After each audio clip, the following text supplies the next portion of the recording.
Tanse Ghana buying any cool and winnie any suwa and semunti what the Sanitation and Water Project year till we put a teacher in the say public schools are what my Ghana mu and wabema one way janai beer and su papa a woman wet me do honey the senti and I will call a Premtobre Kasee Kumasi public schools a pem and a one more eba benya a janai beer or one more beboa ama addition for ye etimi edi won honey. Bia sempo na afọ eka obi a obetumi akwa ne ho yie no eyade e dadwene pa sesi ameno Kasee obepiem e Kumasi Metropolitan Assembly a wasi agyanai bia beboro oha ani aduenu a ohwe ni mu se wepa wontoma November abosome a edi animu yi engineer George Asiedu a project coordinator at the Greater Kumasi Metropolitan Area Sanitation and Water Project fine e bon homodin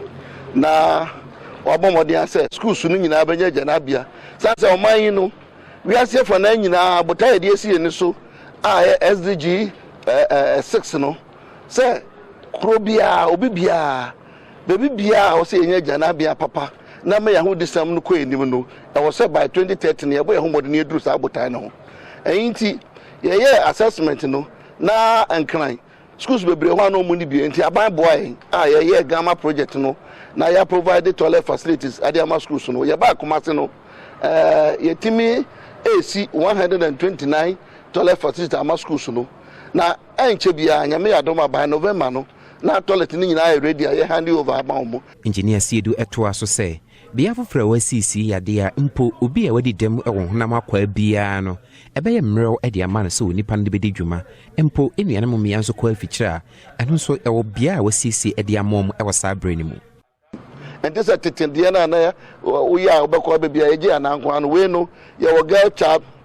baby, a bofrano, a mano, say, do so my bra, almost some home, baby, a goons you, and a fiscally challenge. So you almost would be separate. Teachers already a separate, canning in album. It'll be a 19 to 19, no, me no a teacher for Bako a fiscally challenge. Say you may if Reward Bank and she say you and our say. A fear ene abana adwuma bia hodo pino a ebenya agyanai bia amane boy Emmanuel Bright Kweku edifia Santimantemu Kumasi.